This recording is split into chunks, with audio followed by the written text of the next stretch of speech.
Assalamualaikum warahmatullahi wabarakatuh. Alhamdulillahirrabbilalamin. Wabihi nasta'in wa ala umuri dunya waddin. Wassalatu wassalamu ala asyrafil anbiya'i wal mursalin, amma ba'd. Kepada yang terhormat Bapak Aan Widiono SPD MPD selaku dosen pengampu mata kuliah konsep dasar IPA lanjut, dan kepada teman-teman kelas 3 PGCA 7 yang saya banggakan, puja dan puji syukur kita haturkan kepada Allah Subhanahu wa Ta'ala yang telah melimpahkan rahmat serta nikmatnya kepada kita sehingga kita dapat berkumpul pada perkuliahan hari ini. Salawat serta salam kita tidak lupa haturkan kepada junjungan kita Nabi Agung Muhammad Sallallahu Alaihi Wasallam yang kita nantikan syafaatnya di yaumul qiyamah nanti. Amin ya rabbal alamin. Di sini kami dari kelompok 5 akan mempresentasikan materi kami. Sebelum presentasi dimulai, saya akan memperkenalkan anggota dari kelompok kami. Yang pertama ada Ahmad Nazarudin, kedua ada Andre Fernando, yang ketiga ada Muhammad Shoaib, dan yang terakhir ada saya sendiri, Ahmad Dimas Maksi Gunawan. Sebelum presentasi dimulai, alangkah lebih baiknya kita awali dengan bacaan basmalah dan surat Al-Fatihah. Mari saya hantarkan. Selanjutnya yaitu sesi penyampaian materi. Kepada para pemateri, saya persilakan untuk menyampaikan materinya. Assalamualaikum warahmatullahi wabarakatuh. Di sini saya sebagai pemateri pertama, di sini saya akan menjelaskan mengenai wujud benda padat, cair, dan gas. Di alam semesta ini ada 3 macam wujud benda, yaitu benda padat, benda cair, dan benda gas. Masing-masing benda di sini itu mempunyai sifat yang berbeda-beda. Benda padat sendiri adalah benda yang mempunyai bentuk serta ukuran yang tetap dan tidak berubah-ubah. Contohnya adalah seperti kayu, batu, uang koin, dan lain-lain. Sifat-sifat benda padat ada 3 macam, yaitu benda padat tidak bisa berubah jika dipindahkan. Yang kedua, benda padat memiliki berat. Yang ketiga, benda padat dapat diubah bentuknya.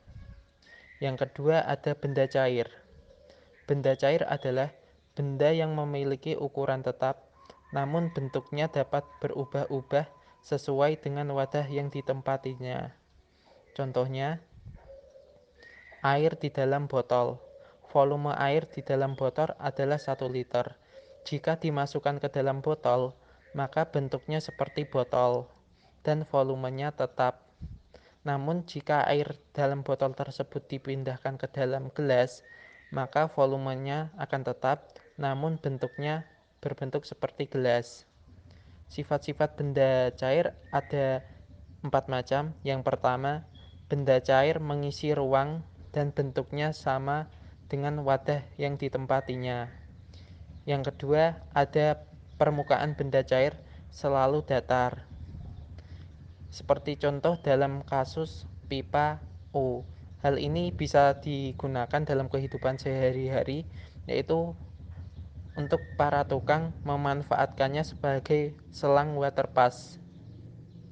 Yang ketiga ada benda cair, itu mengalir dari tempat tinggi ke tempat yang lebih rendah.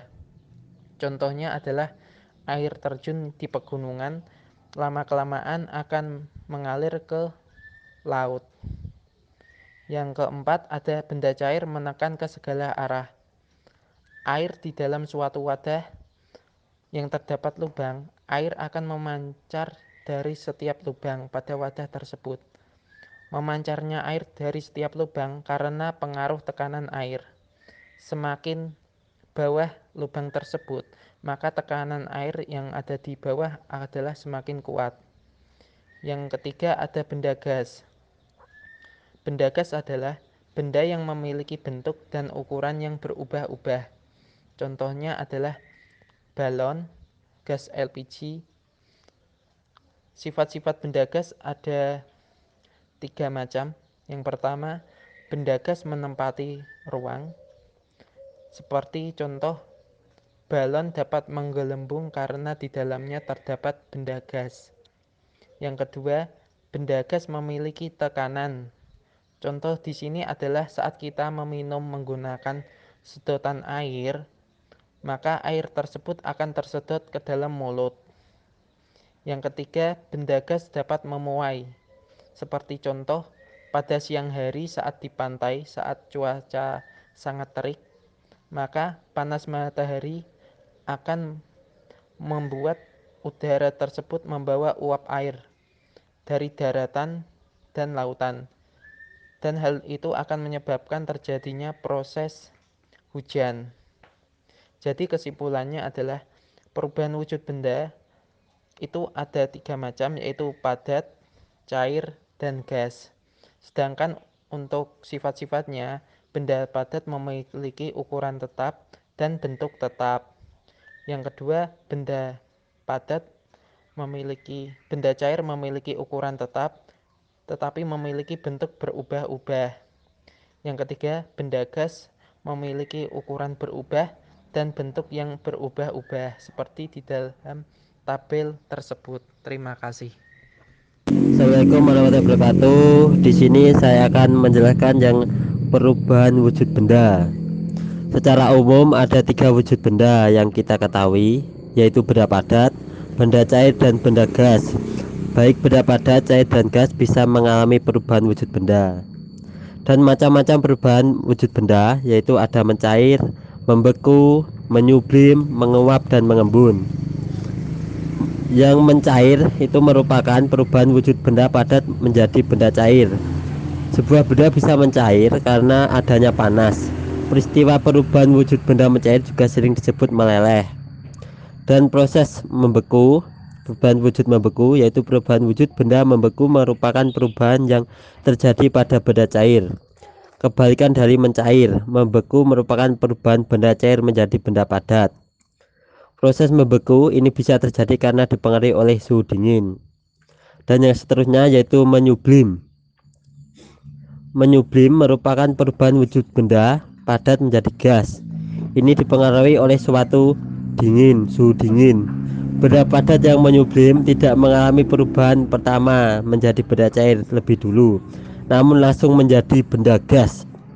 Dan yang selanjutnya yaitu perubahan benda menguap. Menguap merupakan wujud benda cair menjadi gas. Perubahan wujud benda menguap ini dipengaruhi oleh panas. Penguapan terjadi hanya di permukaan benda cair saja. Dan yang terakhir yaitu mengembun. Mengembun merupakan perubahan wujud benda gas menjadi cair. Embun timbul ketika gas di udara mendinginkan dan berubah wujud menjadi embun. Yaitu faktor-faktor yang mempengaruhi perubahan benda.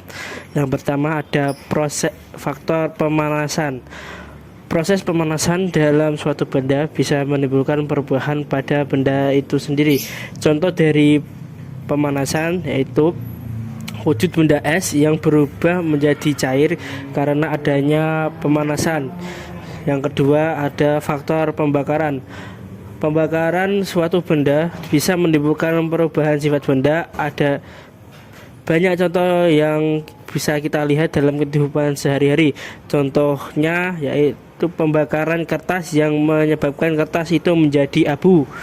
Yang ketiga ada faktor perubahan suhu. Faktor ini juga menjadi penyebab adanya perubahan sifat benda. Contohnya, semen yang dicampur dengan air akan mengalami peningkatan suhu. Hal ini juga mempengaruhi pada bentuknya. Dari bentuk bubuk menjadi bentuk padat. Oke, selanjutnya yaitu faktor yang keempat ada berkarat. Karat itu timbul karena adanya proses oksidasi antara benda logam dengan zat asam ataupun oksigen di udara. Proses ini ternyata dapat mengubah sifat benda. Contohnya logam besi yang terkena air akan menyebabkan karat. Yang terakhir yaitu faktor pembusukan. Proses pembusukan biasanya dibantu oleh bakteri atau kuman tertentu. Proses ini banyak ditemukan pada makanan. Contohnya, makanan yang mengalami pembusukan antara lain buah-buahan, sayur-sayuran, daging, ataupun susu. Untuk mencegah proses pembusukan terjadi ada 3 cara, yaitu dengan mengawetkan makanan dengan garam, mengawetkan makanan dengan gula, menyimpan makanan di suhu yang dingin seperti di kulkas ataupun freezer. Ya, selanjutnya saya kembalikan ke teman saya. Ya, selanjutnya saya akan menjelaskan tentang konsep perpindahan kalor. Gimana yang akan saya jelaskan yaitu tentang hubungan antara sifat bahan dengan kegunaannya dan hubungan antara suhu, sifat hantaran, dan kegunaan benda.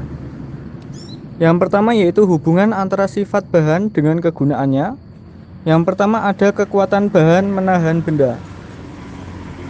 Kekuatan bahan menahan benda yang kokoh dan kuat dapat dipakai untuk menahan benda yang berat, misalnya besi. Digunakan untuk konstruksi rangka gedung maupun jembatan. Yang kedua yaitu daya serap bahan terhadap air.